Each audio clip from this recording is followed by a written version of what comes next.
تعالي شوفي هنعمل مع بعض أحلى صينية جلاش. هنحضر بيضة، كوباية لبن، معلقة سمنة أو زيت، بيكنج باودر وملح وفلفل أسود. هنضرب كل المكونات دي مع بعض لحد ما تتجانس. هنجيب الصينية بتاعتنا وندهنها سمنة. هنفرد ورق الجلاش وندهن بين كل ورقة والتانية بالخليط بتاعنا. نحط الحشوة اللي تعجبك، أنا هحشيها جبنة وفلفل أخضر. ما تنسوش تصلوا على النبي. هنضيف بقية الخليط اللي فاضل على الجلاش كله. هنركنها بقى من 2 ل 3 تشرب الخليط براحتها. رشة سمسم وحبة البركة وندخلها الفرن على درجة حرارة 180.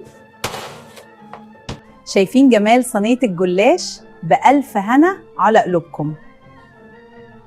ما تنسوش تصلوا على النبي وتعملوا لنا لايك وفولو، ولو انتوا على اليوتيوب اشتركوا في القناة. السلام عليكم.